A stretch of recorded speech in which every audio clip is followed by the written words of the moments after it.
Hello, everyone, and welcome to the show. It is Local Chat, episode 170, folks. We are joined this week by the one, the only, former Florida man himself, Jake Terrio. Thank you. Waffle's sniffing my tower of books. Ooh, here he is. Hello, and sir. who's sniffing Ian Gibson's tower? That's right. I am the new and future Florida man here to represent. Represent. Give us the state motto in 3, 2, 1. You know what? Honestly, one of the best things about Florida is I discovered that each part of Florida has its own nickname. Mm-hmm. So I am the First Coast because it's around the St. Augustine area is a lot of the early European settlers and visitors. And then right below me is the Space Coast for Cape Canaveral. And then there's the Treasure Coast, I think, over by Tampa Bay. And it's like each little section of Florida has its own little nickname, which is cool. I looked it up. You're wrong. That is not the state motto. That was really long too. That's the state motto? No, I'll tell you the state motto. It's really boring. You're wrong. It's extremely boring. In God we trust. Is it really? Yeah. I wonder. That feels like a recent change. 1868. Pretty recent. So that just feels like they came up with it because they're like, well, I don't know, and then they just never changed it. That's what it feels like. No, maybe not. It says that's the U.S. motto. Oh, sorry. It used to be "In God Our Trust," and in 2006, "In God We Trust." It was changed. God, "In God Our Trust." Honestly, that's got some whip to it. That's got some communism. That's to good. It. Our. That's good. No, individual. I like it. Capitalism, baby. Folks, we're here to talk about video games. We're here to talk about all sorts of things. Before we do that, we have a little chit chat section. And I love a good chit chat section. Last weekend, Karen and I celebrated the one birthday of Vic over at Save Data, Chris's lovely wife. Her birthday, we went to a claw machine place called Gotcha. And basically, turns out Karen and I are really good at claw machines. And I walked away with a beautiful Initial D fake Lego set, and then I bought the fake Lego car off Amazon, and now it's all beautiful together and wonderful. After that, we went to Hot Pot with 8 people at Hot Pot, which was a little extreme for Hot Pot, especially as I hadn't done that in a while. Jake has a question. Pot?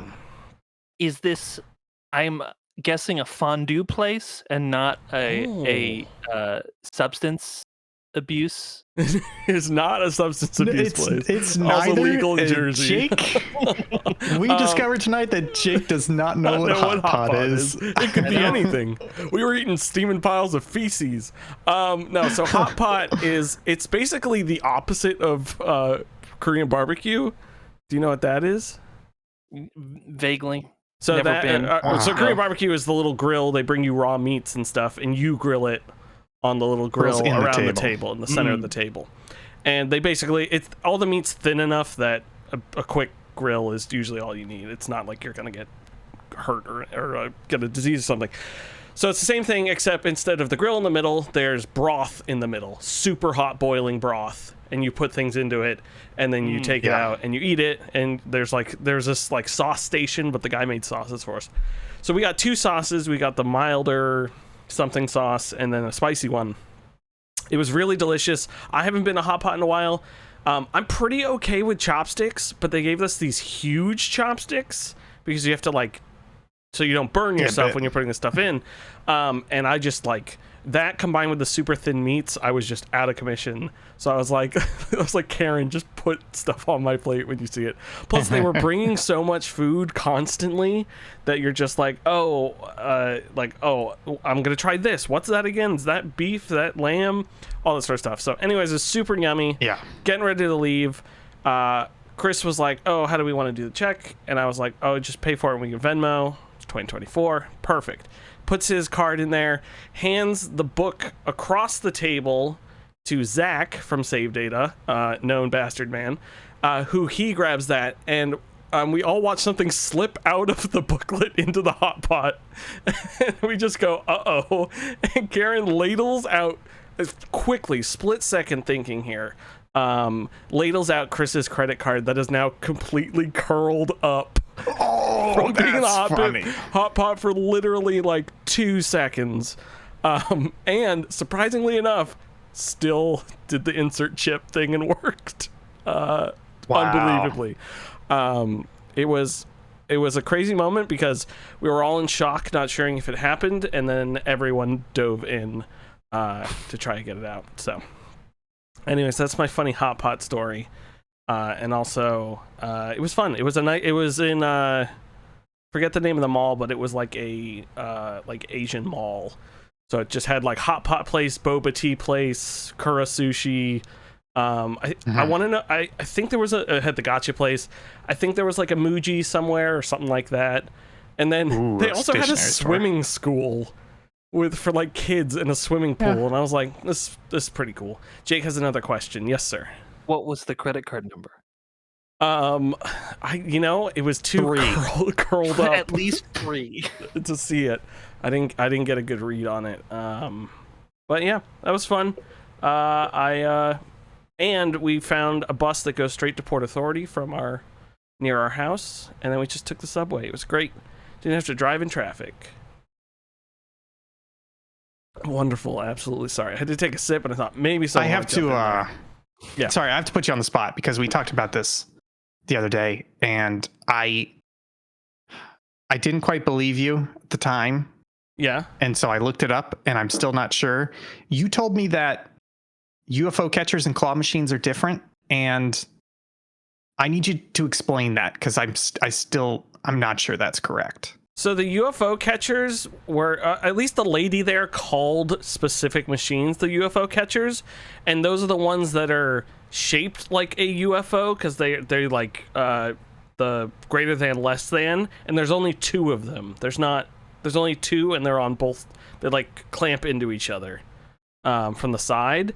And then the claw machines was like 3 prongs, and it did like a full claw together. When you okay. So like a literal claw, whereas a UFO you said had like 2, like more like scoops. 2 sides, and it looks like a UFO because it's shaped like that. Okay. And gotcha. And to be fair, she said that. I looked at the machine. I said that looks like a UFO. That's probably why it's called that. And I have not done any research on that. That is just how my brain processed it.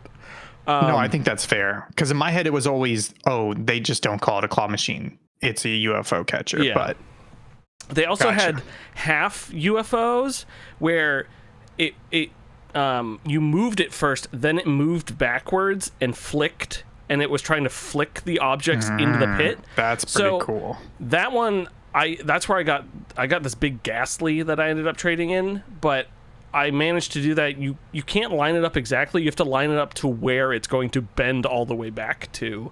So it was like a weird level to that one, but it was pretty fun. And yes, I also learned, I kept calling them gotcha machines, but gotcha machines are the capsule machines in Japan, and also the same mechanic in video games. So a CCTV camera. Yes. I was just very confused because the place was called Gotcha with a T in it. So I was like, they took the name of the capsule machine, but I was like, what? It's wordplay, William. Yeah, weird. It's poetry. It rhymes. Moving on to the next section of this show, which is the video games we've been playing this week. Once again, I'm going to go first because I want to. Ian's also been playing this, so I'll wait for him on that one. I picked up this week Another Crab's Treasure, which is a brand new Souls-like video game from the folks over at Aggro Crab. They makers of what was their first crab game called? Another Crab's Adventure. Another Crab's Adventure. So I had never played Another Crab's Adventure. I booted up Another Crab's Treasure, and I don't like it, but it's cool. It's basically rewind. What don't you like about it? Because all I'm hearing is positive praise for it. I just thought it was a little wonky the way sort of the game feels. I feel like there's no, it's trying to be a Souls-like, and there's no good, I felt like I don't know. It's like it feels like it's trying to be a Souls-like, but it feels too good, and they keep like explaining really things to you. So like when people go to attack me, they're like winding up to attack me, and I was like, oh, I'll roll out of the way early. But when you roll to the side, they like snap to you.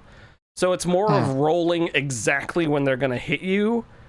You're not quite rolling out of the way. They're like pivoting towards you, and that felt a little off. So I kept trying to counteract that. But you can also get into the thing I do like about it is instead of just having a shield that you parry and block with, you have your hermit shell. You're a hermit crab who's lost their shell. So you're just using random objects you find to use as your shell. So I like found soda cans, then I had a bottle cap, and then a banana peel.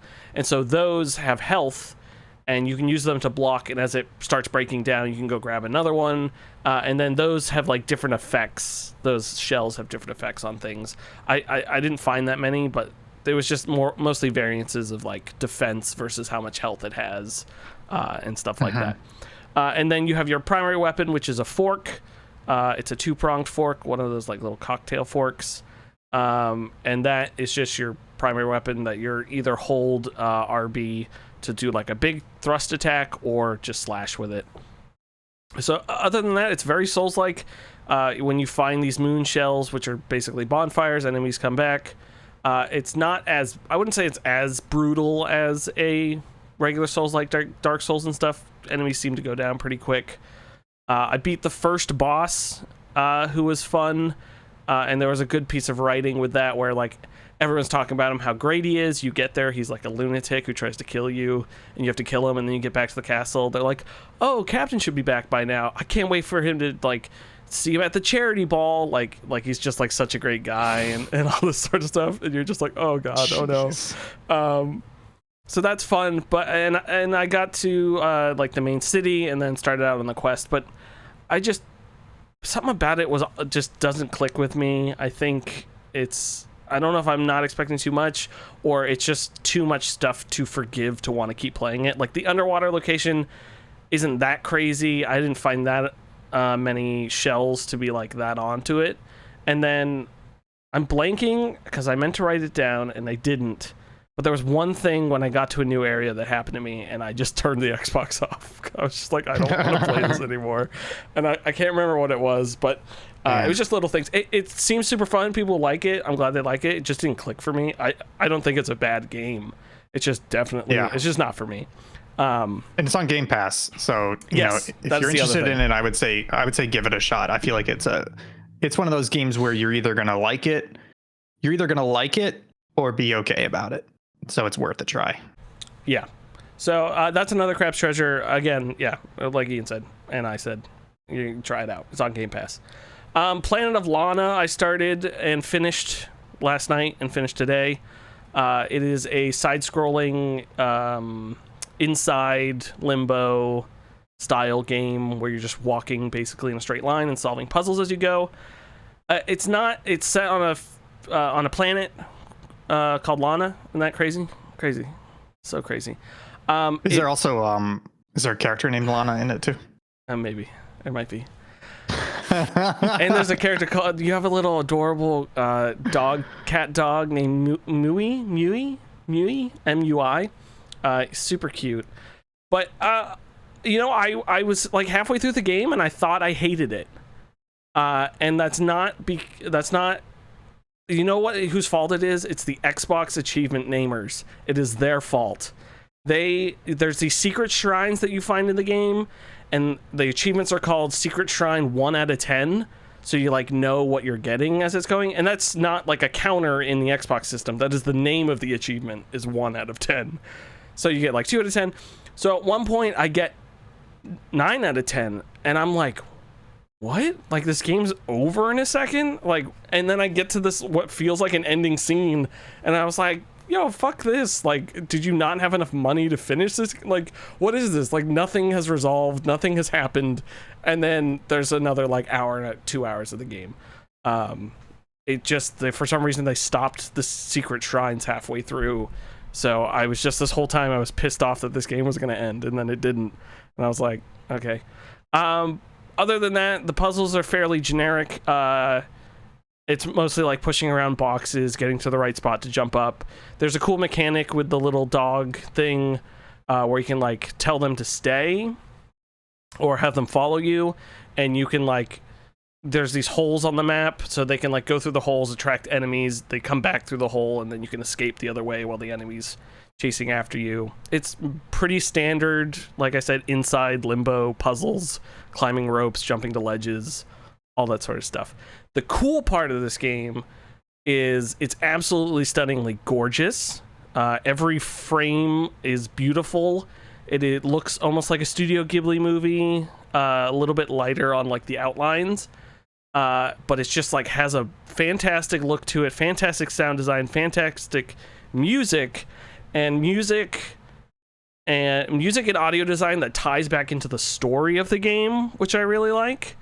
And there is a language these people speak that you don't know, but they like, your character says it all the time in certain situations when you're doing things, and they repeat the words, and then they bring some of that back at the end of the game when you realize what those words mean, and you're like, oh, this is like crazy. And not that crazy, but it's just a well told story by tying all that stuff in. Yeah, it's and like then, me in Spanish. I don't know it, but I keep saying words from it. Yeah, and they're horrible words. Sí. So. Comprendo. And I thought it had a great ending. I thought overall the story was fantastic. Gameplay a little middling. Gorgeous. Like I said, I took so many screenshots to use as wallpapers on my computer because I kept hiding my characters behind rocks and then taking full screenshots so I could just like put them on my desktop. It's fun. Planet Lana, it's also on Game Pass, so you can play it for the price of Game Pass. Recommend it. It took me 3 hours and 45 minutes to play through it, so you can do it too. Yay. Moving on. I finished Harold Halibut. Don't play Harold Halibut. Well, you didn't have to finish this. I think we need to start telling you that it's okay to stop playing games that you don't enjoy. It's not that I didn't enjoy it. It's that game doesn't want me to enjoy it. That's the thing. Was last week we talked about it and you were like, I think I've got like 3-4 hours left, but I'm really not liking it. I don't want to finish it. And we're like, well, then don't finish it. And you were like, okay, but maybe I will. And we were like, no, you don't have to finish it. Well, maybe. No, I finished it, guys. It's a game that could have been a great 2-hour stop motion film. Like I said before, there's no stop motion in the game. They may tout it. It's not there. Maybe the mouths. I think the mouths are stop motion. But other than that, it's not. And but I think what that game does excellently is character design. All the characters are unique. All the characters are fantastic. I had feelings for the characters when the game ended. I was happy about their choices. I knew what characters would do in certain situations. So it's kind of nice that they really stuck that through. But the gameplay is awful and atrocious and super slow, and it just takes forever to do anything in that game. You just want to cry. It's the worst, and you just want it to be over. But yeah. So don't play it, but it's okay. It's okay. Is that? I feel like slow games is. I think we could create a category of pretentious game mechanics, and I feel like making your game deliberately slow, where you're like, no, this isn't an action game, you're not going to run around, you're going to be slow, you're going to like appreciate what's happening and like walk through this, and it's like, no, fuck off. Like, you don't need to make the game deliberately slow to achieve that feeling. That's a pretentious game mechanic, is deliberately making your game slow. Yeah. The last couple hours of it, 4 or 5 hours, are mostly cutscenes, and you walking to cutscenes. So it's so annoying because underlying again are great characters. The design and look of it is great, and the story overall is really fun and cool, and it works out pretty great. Got a little LSD at the end, but you know, we get through it. We get high in the fish tunnels. Why not? It's good. We all do it. That's the name of the podcast, the episode now. And then finally, yesterday, if you watch stream on Unemployment Enjoyment, I played some Metal Wolf Chaos XD. That game's wild. It's crazy. You're the president, and you have a mech suit, and you're killing things. I blew up a gun on Alcatraz, which was really fun. Also, Sounds cool. The voice acting's incredible in that game. It's absolutely perfect. I love every moment of it, and it is. And that's our next president, number 47. It's scarily accurate to modern times. I will tell you that much. I think Alex Garland got a little hint to the future from this game. Yeah, Alex Garland to direct Middle Wolf Chaos movie. It'd be perfect. I'm going to stream more of that. It's going to be a stream game, possibly tomorrow, but probably not. I'll probably be back. I'm going to do off days, so Monday will be the next time I will be streaming that. Ian Gibson, please. Hello. Talk to me. Hello. Talk to me. Please do it. Use your words. Hello. Guys, I played 2 brand new games this week, and I beat both of them. Unprecedented. Thank you. Thank you. I do have some caveats, though, about beating. Beating as in, like, I played them a lot, and I got to a point where I'm like, okay, I've basically done 75 to 80% of what's in this game, and I don't need to 100% do all of it, so I'm good to go. Let me kind of explain what that means. So first one is Rusty's Retirement, which the easy way to think about it is it's basically a top-down, pixel-based, lower third of your monitor farming idling game. Have you guys seen this? You guys heard of this? It's been popular on Twitter. Wait, is this different from, there was a Wishlist Spotlight game that had a similar gimmick. Is this different this from is that? Probably, this is probably that one. No, it's different. No. The Wishlist Spotlight was De-Escape, I'm pretty sure.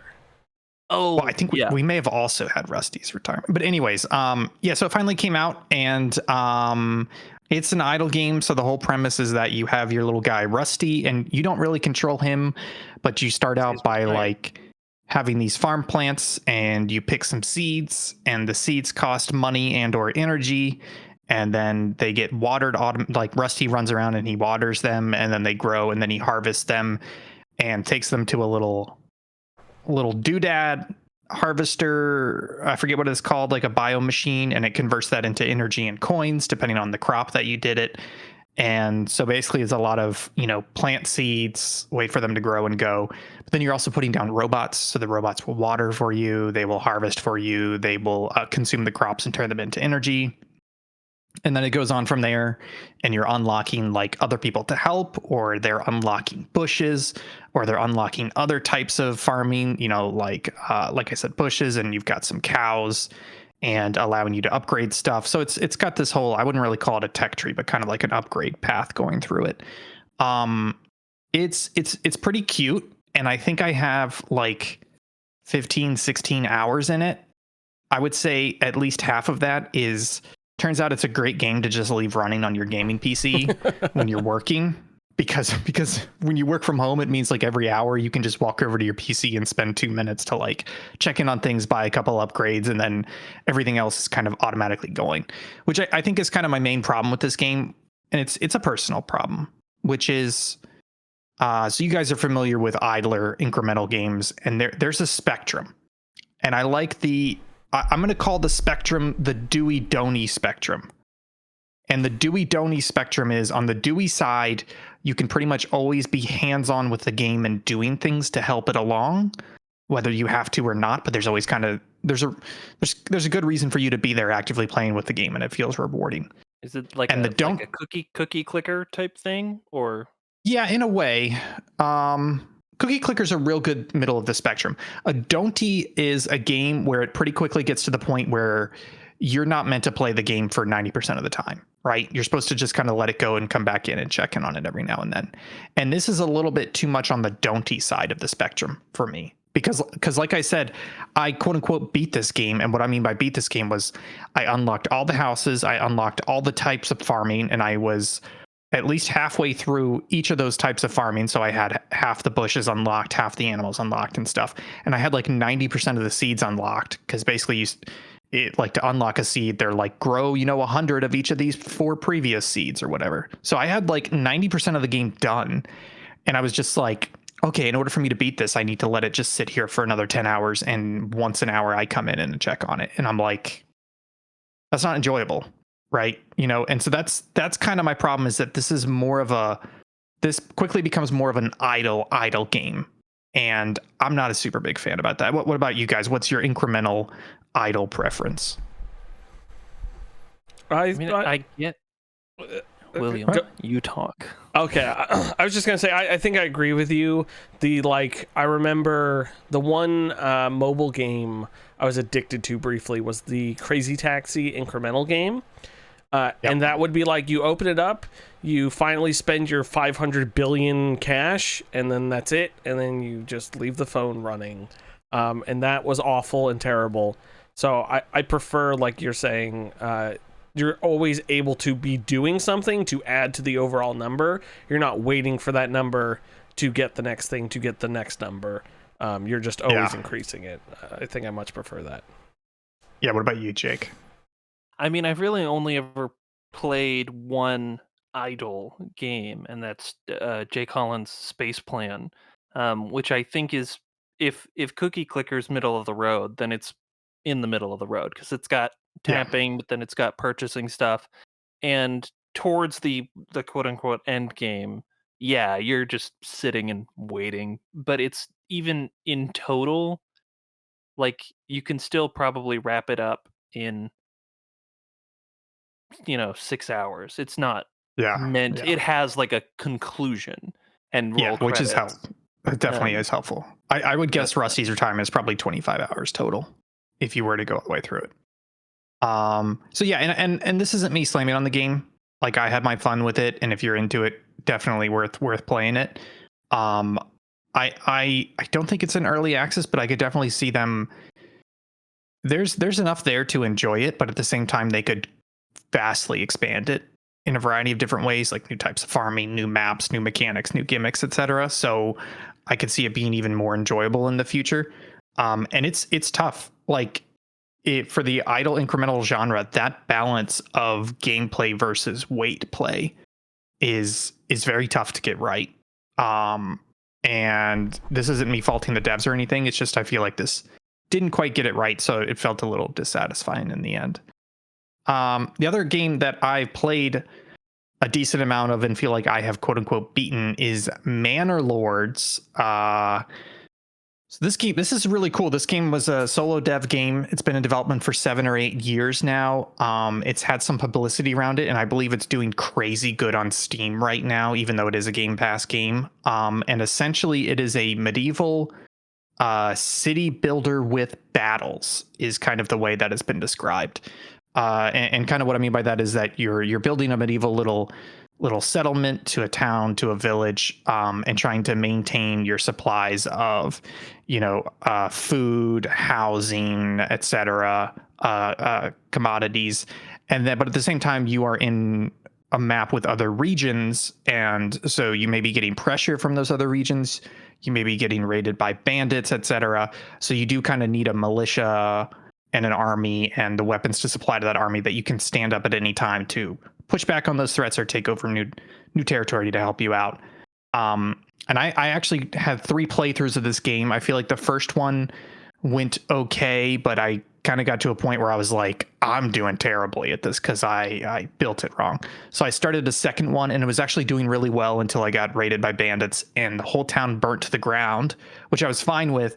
But then my ox either died or disappeared, and you basically need at least 1 ox to do construction. And I was like, it basically just locked the save in a way. And I was like, okay. So I started the third one, and I got very successful in that one. And I got to a point where I conquered another region, and I felt like I kind of had a handle on all the industries. And then I was like, oh shit, this is kind of all this game has to offer at the moment. So I feel like I played my way out in the game, and I want to say I put at least 10-12 hours into it. Will, what did you think about Manor Lords?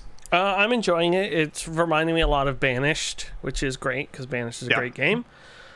I did a first play, and I played for a bit, and I realized I really effed up, so then I started over, and I've been doing pretty well. I realized you really gotta just build houses to get a lot of people in, prioritize food, and Careful. and stuff, and then really expand. So I'm starting to expand through trade because I have a bunch of clay and iron, and working on my militia. I had a guy who wanted to take over a region near me, and I said no, so we went to war.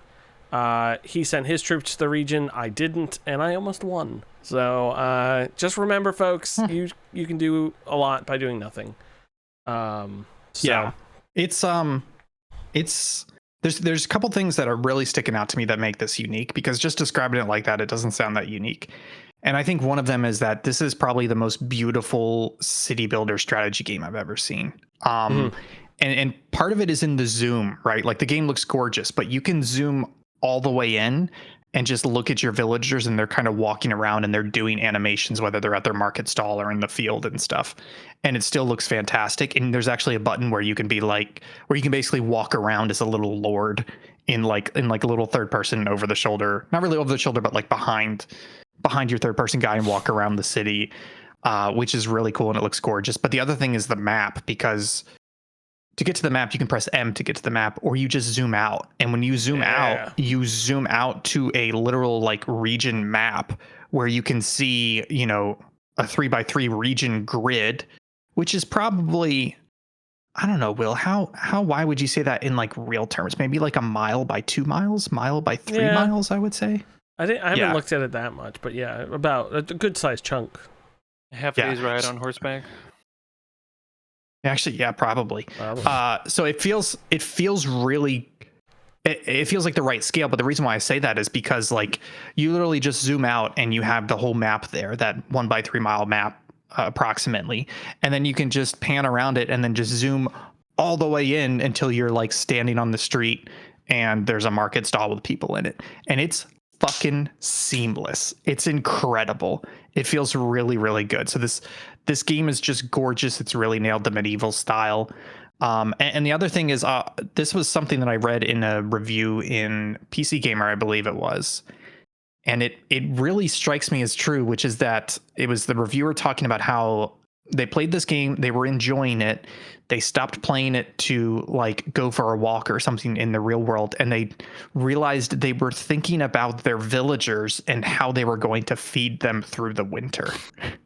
And I was like, yeah, because that's a lot of this game. Like there's literally a counter at the top that is like 3 months, and it's just telling you have 3 months of supplies, and it's like you have 3 months of firewood and 1 month of food or whatever.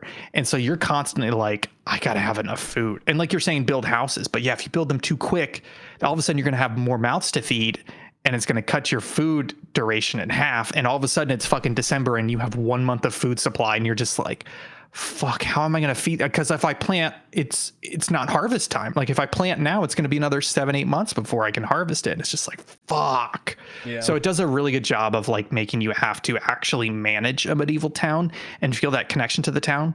And it feels like just the right amount of mechanics so that you can kind of get elbow deep in it, but you're not drowning, and it's not horribly confusing or has a bad learning curve. It is early access though. So Will, I don't know if you feel this way, but it feels like there's a lot of gaps in the game and a lot of tweaking and a lot of mechanics that are visibly in the game, and they just say like not available in early access, or it's like placeholder text. But it feels like there's also mechanics that are not mentioned in the game that should be added eventually. So this feels like the perfect game where I'm happy I played it, and I can't wait to come back in a year and a half and play it even more when it's got a whole bunch more in it.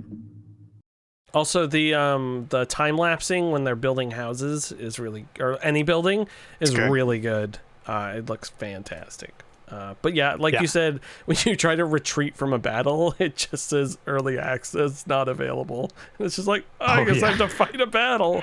Yeah. That's what ended up getting Napoleon. Yeah. Should have. Yeah. Actually not kind of accurate. His retreat from Moscow, that really got him to his first expulsion. Anyways,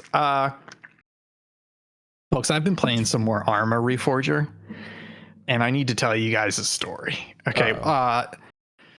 Jake, are you familiar with the Game Master mode in ARMA 3 and ARMA Reforger? No, but it sounds like a D&D thing. Yeah, it's similar. It's basically, it's a multiplayer experience, and one person on the server can go into Game Master mode or Zeus mode, where they can essentially fly around in no cam and just spawn in units, right? So they can spawn in resources. So they can be like, oh, your objective is go over and capture this hill. And what they aren't telling you is they spawned in, 30 infantry on that hill. But then they can be like, here's a truck for you, and then they spawn in a truck next to you. And then and so basically the Game Master is like, weaving this story and building the world around you. And if they're really good at it, it means that there's like a really cool, like dynamic action happening. And as Game Master, you can actually hop in as any of the enemy units, and play as them. You don't want to be a bad Game Master and like hop into somebody and start headshotting everybody because you know where they are.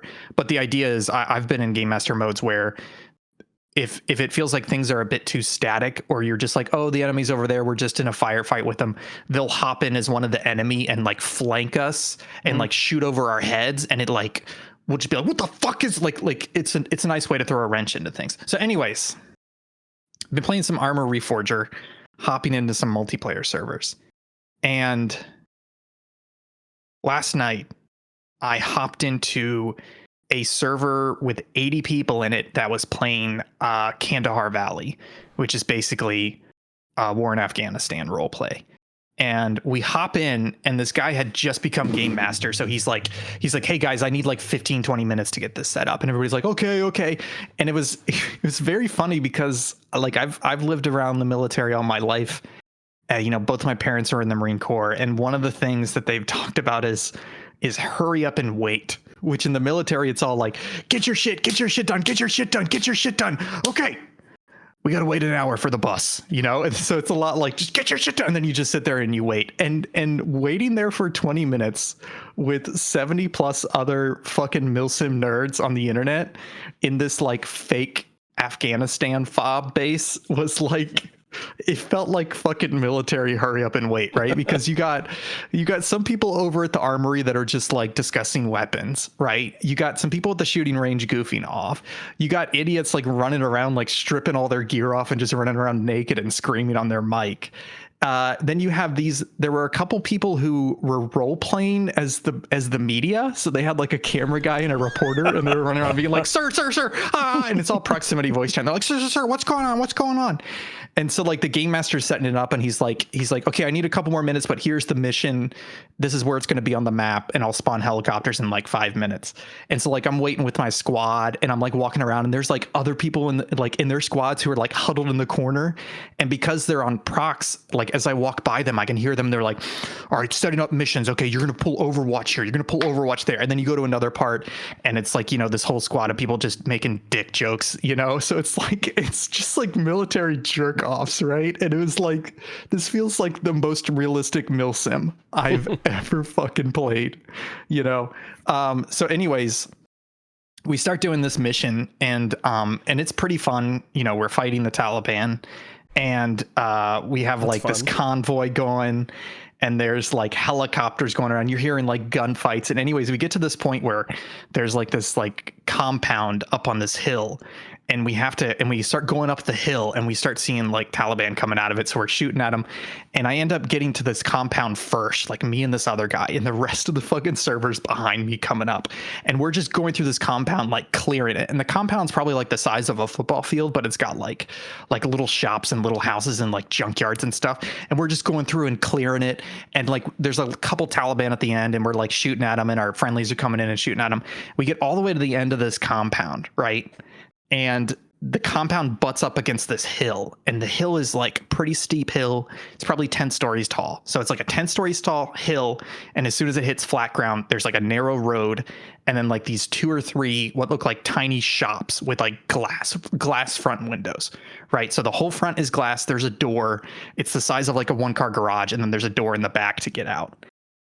Long story short, we're clearing those shops, and the fucking Taliban start coming over the hill, and they just start lighting us the fuck up. And when I say lighting us up, I mean, it's just like me and this guy, we're just like walking around, you hear distant gunfire, and all of a sudden you hear like pop, pop, pop, pop, pop, pop, pop, pop, and like fucking visions going crazy. There's tracers bouncing inside the fucking 1-car garage shop we're in, and me and this guy are just like, oh god! And like it's so fucking loud, the gunfire, that I can't hear this guy next to me screaming over proximity voice chat. And he just looks at me. He looks at me and he sees I have an underslung grenade launcher, and he just goes, "Get some fucking 40 mic up there!" And I'm like, "Yes, sir!" And I'm like not even leaving the building, just like peeking out, just like pop, pop, pop, and the whole fucking server's lighting this ridge up. And the thing is, it's sunset, right? So it's getting darker and darker, and I like put on the night vision goggles, and there's fucking tracers going everywhere, and I was like, "Oh my god!" And there's people going down all around me, and like it lasts for like 4 minutes, and it finally starts to get calm, and everybody's just like, "Well, that was some shit, boys." And we're like, "Yeah." Guys, this game, when this game works, I don't want to say it's hard to get it working, but there's definitely some downtime. There's definitely some wonkiness to it when it's not working. But the fact that I could hop on a fucking server and have a moment like that 40 minutes in, oh, fuck, boys. ARMA's real good. ARMA's really good. Big reveal. The game master was Dick Cheney. Oh. It was really good. That sounds God bless ARMA. That sounds like too much. I did purchase it last week, and I'm excited to play. Part of me wants to stream that, but it's not worth it because of people on the internet. But I would play it and record it. And then if it's okay. Media. That sounds hilarious. Jake should tag along as media. God, that'd be so funny. Honestly, that would be really good as a cut down, because when we were streaming it was like 3-hour streams. But if you cut it down to the highlights, it's probably like 20 minutes. Because there's a lot of hiking. There's a lot of, did you see that guy over there 400 meters away? Where did he go? Etc. We should get every active member of our streaming community and try to play a bunch of ARMA. Problem is we have to all buy it. Chat, don't read it out loud. It's just for you to ponder. Gotcha. That's pretty good. Yeah, it's fantastic. That's genuinely a good idea. I'm glad you're enjoying that. I really want to play it, but yeah, we should get a big crew together and shoot that. And plus, that game's only $30, so it's an easier sell to people. It's not a $60 game, which is, and it doesn't play like shit like ARMA does. You don't have to get over that hurdle. Yeah, you can just use normal controls in a video game.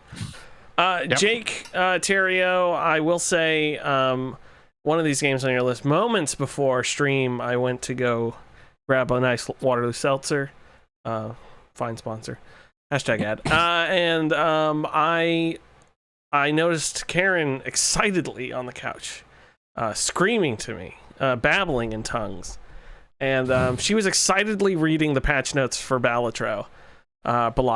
So, please. There's patch notes? There's patch notes. She's like, the orange is doing this? Oh, thank God I didn't go for that last week.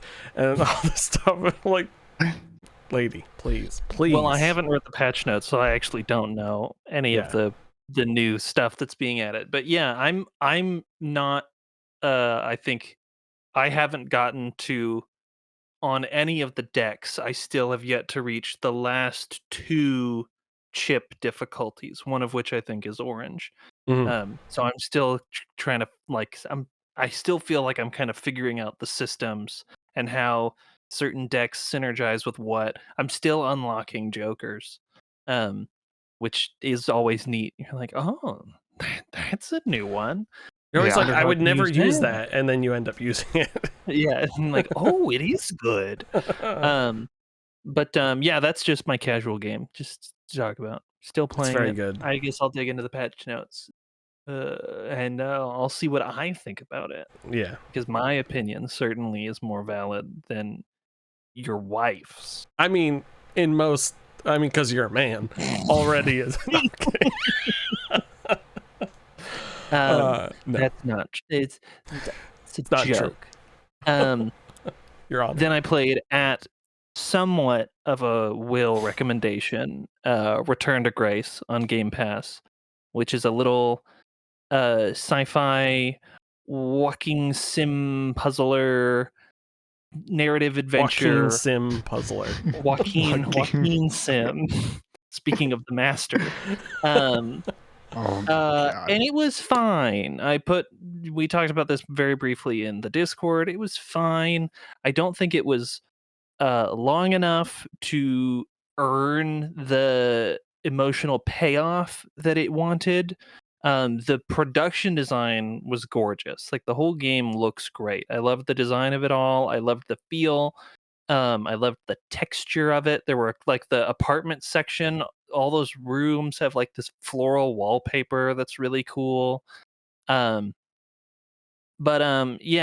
it had a couple characters that were annoying because it's like you're trying to rebuild an AI and you keep finding chunks like sub data sets of it. Sub-emotions. Yeah, and like then you're combining some of them together to try to solve problems in the facility, and some of the combo characters are just annoying. And I wished there was a mode to be like, I don't want to use that one.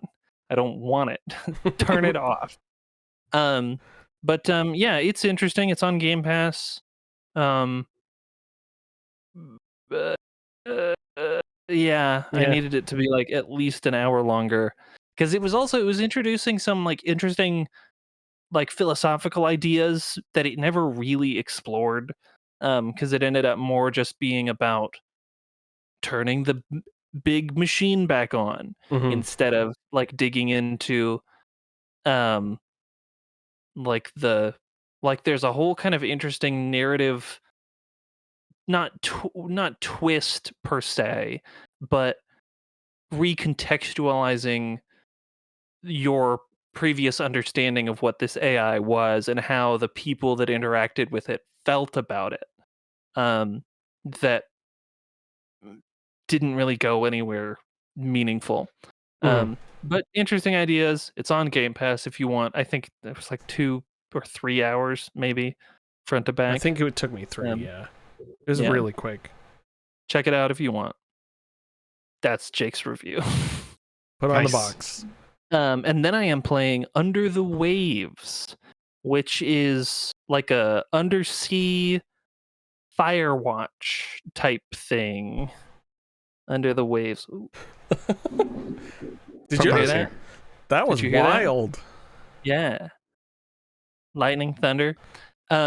There's a storm occurring where I am in Under the Waves as well. Yeah, it's like in the tradition of Firewatch, sad man takes remote, distant job to distance himself from previous life tragedy. It's introducing some light sci-fi elements that I wasn't expecting. Like at some point, I randomly realized at some point looking through like documentation in one of the rooms that it's 2050. It's set in 2055, which I hadn't realized. And it's you're like working undersea as like maintenance on an underwater oil drilling platform. But the key charm of this is it has an absolutely gorgeous photo mode. You get like a Polaroid camera that you can go around and take pictures of like the fish and stuff. And you get their like submissions in your daily tasks to like take a picture of this fish. So it actually like promotes you actually like going and finding the fish. And yeah, it's neat. It's borrowing a little bit from James Cameron's The Abyss, which I wasn't expecting. But I feel like I've probably got like 2 or 3 more hours with it. It seems like the narrative is veering into a third act, but I'm enjoying it so far. I think it looks very interesting. For a second I thought you were already playing, what's the game called? Endless Ocean? Endless Ocean Luminous, the third Endless Ocean game. I thought you were playing that already, and I was like, that's out? I really want to play that. When does it come out? I think it's this month. I think it's like May. Yeah, I think it's this month. 5th? 50th? That's Saturday. 55th? May 50th? Yeah, I think it's May 50th. IGN already has a review of it, but that doesn't mean that it's out yet. They're not real. Probably just a 7. Yeah. Too much water. No, they rated it 4 out of 10. Too much water! Not enough. That's a deep cut. That's a deep cut. When does this come out? Tell me. Tell me, where's Gandalf? For I much desire to play Endless Ocean. Well, you'd think that the Nintendo pitch does the end. How have you not found this already? ChatGPT knows it. and you this don't. is truly. I'm just I'm gonna scrolling Google and it. I'm scrolling. Endless Ocean release. Let's do the news, folks. Date. We've got some news this week. No, May 2nd. This is It's the out news. today. It's literally out today. Oh, okay. I'll buy it. I'm gonna go buy it after. It's on this. Game Pass. Isn't it on Game Pass? No, it's not. It's only on I don't Switch. think so. It's on the Switch. It's a Nintendo It's game. only on Switch? Yeah, that Well, the first two Endless Oceans were on the Wii. crispest looking games are on Switch. The best looking games are on Switch. The most powerful games. Switch Endless into Ocean and high Endless Ocean 2 definition. were on the Wii Yeah. and the Wii U. I just didn't know it was exclusive to Switch. That's all. Are you stupid? It's not on the 3DS. It's the fishiest platform. Switch into only Nintendo games. Okay. Switch off the rest of your life.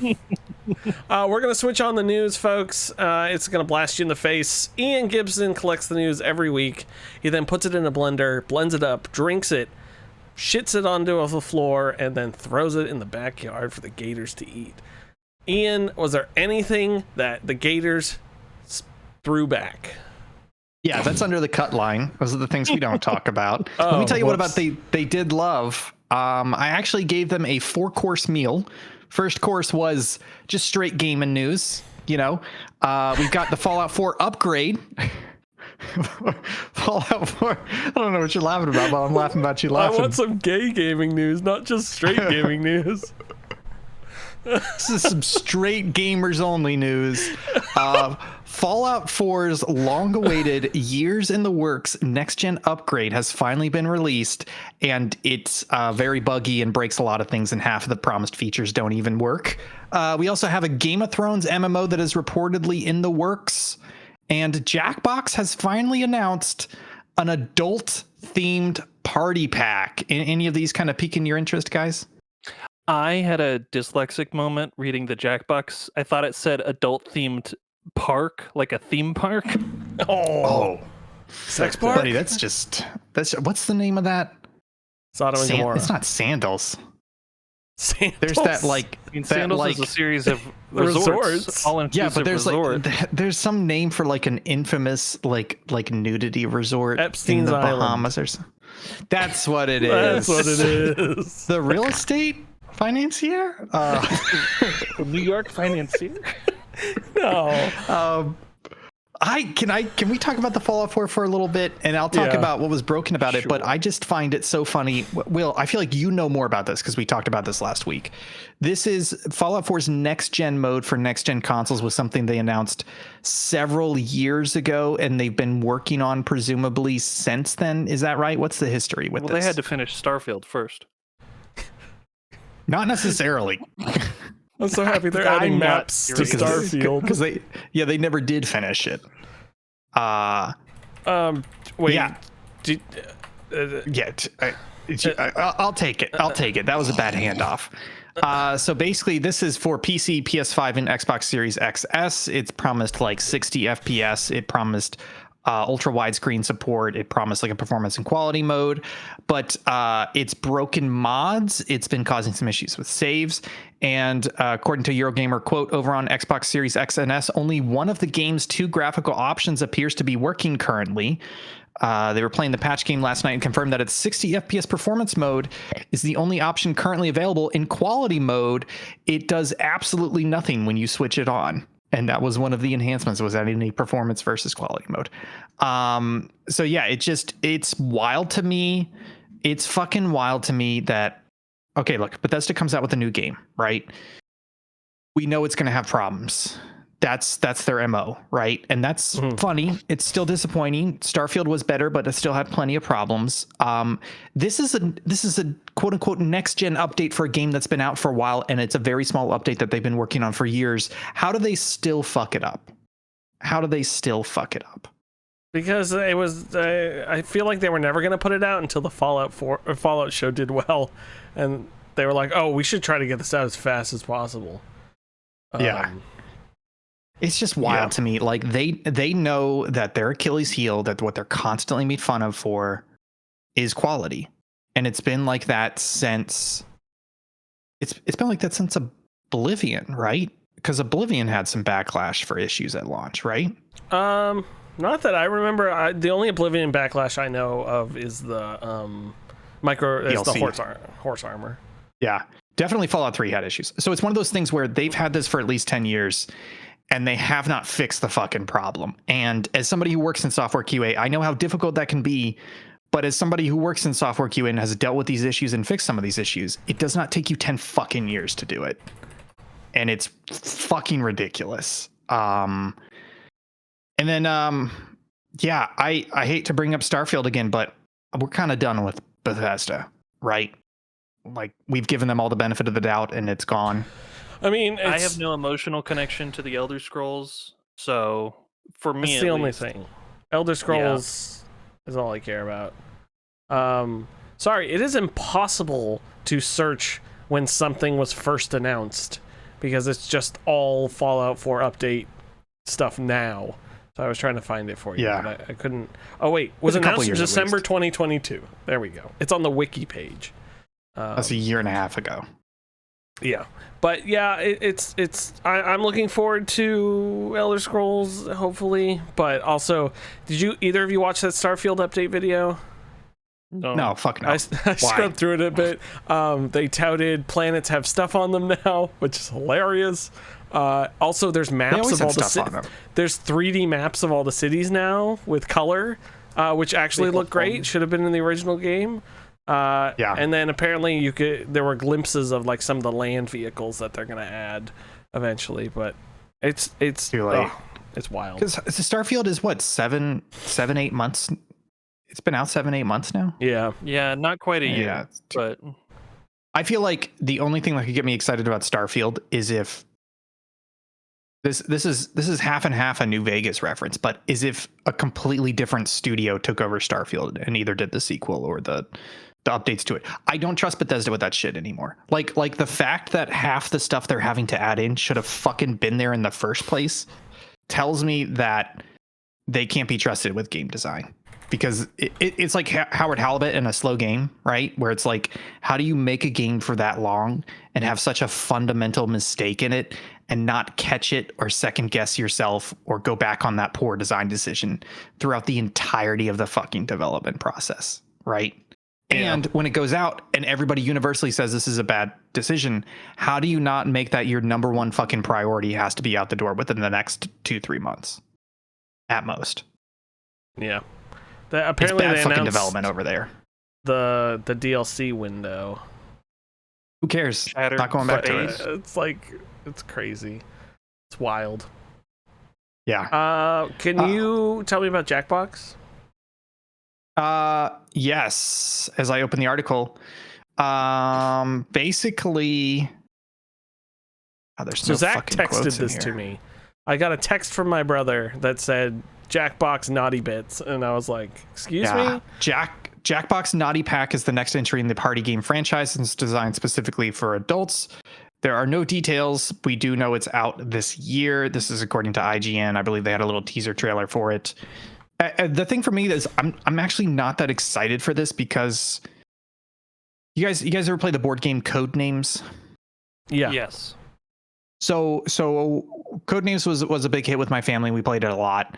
And then my sister got me Codenames After Dark, which is like the adult version of it. So instead of saying, like Christmas, pyramid, a sun, it says, like lick, dildo, and stomach, right? And so you got to piece those words together. And we never actually played it because number one, it's awkward to play that with your parents. But number two, it was like, this is too on the nose. This is too forward, right? I feel like you could just play Jackbox Party Pack with a group and everybody's on the understanding that we're going to make it rated R, maybe a little sexy in there, but it's mostly just a lot of like profanity, etc. And that works perfectly fine. So I'm not sure how you make it explicitly naughty mini games without it being too much or too in your face. What do you guys think?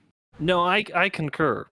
Because I think that, it's not like any of the Jackbox games as they exist now don't allow you to take them in a direction that you want. Yeah. I could see this. So I could see I'm of two minds because I completely agree. You can make any of those games fun and gross. or sexy and gross. It's disgusting. Sex is disgusting, folks. But remain celibate. No, but I think part of me wants them to, like, in this pack, there's a game that is completely like PG, but it's like accidentally naughty somehow, like inside of it, and that would be really funny. And the other side of that is, Quiplash is great as is. People are naughty with that. There's a great way to do that. The problem is fibbage. I feel like is the one where you're like, oh, don't be like naughty or anything because you want people to pick your lie, and people always joke around in fibbage. So if they made a sexy fibbage, I would understand like that thematic of it where that stuff would work. But other than that, I just hope it's not the way Ian's describing, where it's like we took a well-known game and just made it naughty. Yeah, I don't want it to be like unless Cards you're Against Humanity is like edgy for the sake of being edgy. But I would also argue Cards Against Humanity went far enough where they weren't like kisses on the cheek. They were just like, no, there's a dwarf shitting in a bucket. Like we're just going all out with. So they weren't like I appreciated that. At least it wasn't sugarcoating naughty. But I don't think Jackbox is gonna sugarcoat naughty. I think they've skirted that line long enough that this is an explicit naughty pack. So I think it might have some bangers, for lack of a better term. Wowzers. And mash. Let's head to the entertainment news section. There's a rumor here, according to Variety, a Pokemon live action series is in early development at Netflix from the creator of Lucifer. I want more of the stop motion. It was delightful. That was delightful. But Detective Pikachu was pretty good. Yeah, did you guys see that movie? Yes, but I think for a series, they're either going to have to significantly cut back on the Pokemon interaction. Why? Because it's going to blow out the budget, or they're going to have to compromise on the quality of the VFX. Buddy, have you seen Netflix's budgets lately? They don't give a shit. They spend way too much on everything. To do it as a series instead of a feature film, it's either going to be overworked VFX artists, which is probably going to be the case anyway, or they're going to compromise on the visual fidelity. Or they're going to cut back so that they can have like the 3 sliders and you can only pick 2. They should Who Framed Roger Rabbit. Just don't really care. Yeah, they should do Who Framed Roger Rabbit. Do the anime style Pokemon and live action people. I think that'd be fantastic. I think that's the perfect compromise. Jake, One Piece, the live action Netflix series. What do you think its budget was? Oh, I don't know, a couple million an episode. $144 million, 8 episodes, 18 mil each episode. That's crazy money. I know. I don't think money's going to be a problem. They're going to throw fucking money at this. Well, then I just don't want it. Yeah, it's probably the right network to go to, because I think you're right. Any other network, it would not have the budget. I think Detective Pikachu worked really well, and there's been a couple other movies like this, but I can't think of them where it's like, you know what? We have IPs and we've had so many shitty adaptations and we've had so many shitty Marvel movies that it's easy for me as the cynic to immediately go, oh, it's going to be bad. At best, it's going to be mediocre, right? But there are things like fucking Shin Godzilla, right? Where it's like, how did you take a normal fucking IP that has just been done and should just be a 7 out of 10 at best and make it so fucking good, right? And even Detective Pikachu, you're like, holy shit, this is like a 7 or 8 out of 10. Like, this is funny. This is a nice, enjoyable little movie that makes me want to be a pessimist here and say, like, they could do this right. Like, it is possible. You find the right people, it's not impossible. They've done live action Pokemon pretty well so far. You could totally make it work. So I'm trying to be optimistic about this, honestly. They need like a committee to put the show together. Wrong. Like Shin Godzilla. Yeah, we've seen the quality, the effectiveness of committees. Yeah, they should do that. My favorite joke in that movie is when they do the whole like passing the phone down the line of like, do we have permission to fire? And it goes like all the way down. Oh, that one. And then they have like a title card that says like abridged, and then it's like they do the whole thing in like 10 seconds. Oh yeah. I think my favorite one is when it starts at the beginning, and they've seen the monster, they've seen it in the water, and they have all the scientists telling the prime minister, they're like, it's not coming on land. It's not coming on land. It can't support it. It's not coming on land. And and he puts on his little emergency suit, and he goes out to the press conference, and he goes something like, I assure you, we've seen the monster in the sea. It is no threat. It will not come on land. And then the person comes out and is like, psst, psst, psst, the monster's on land. He's like, what? And then it cuts to the monster on land. It's so fucking good. Let's watch that movie. Fuck this show. Yeah. When I guess maybe minor spoilers, when the next prime minister, they have like a conference, and they're like, it's just like a dialogue scene that goes on for a while, and then at the very end he's got like a bowl of noodles. He's like, oh, my noodles are soggy. I knew this job would be hard. God, that fucking movie's so good. Anyways, we're having such a great time. Let's end this on the proper note. Take-Two has come out with their promised layoffs. They teased them a couple weeks ago. They finally come out with them. And essentially, Private Division has been hit hard. In particular, Kerbal Space Program 2 studio Intercept Games has been shut down, as well as UK developer Roll7, who's known for Ollie Ollie World and Rollerdrome, has been closed as well. This fucking sucks, right? Yeah, well, especially like Intercept Games. I mean, it's bogus that either of these are closing, but Roll7 like just won a bunch of awards for. Yeah, they were doing well, and I think Rollerdrome made money too, according to what I saw. It was not a failure. Yeah. So yeah, I'm very confused.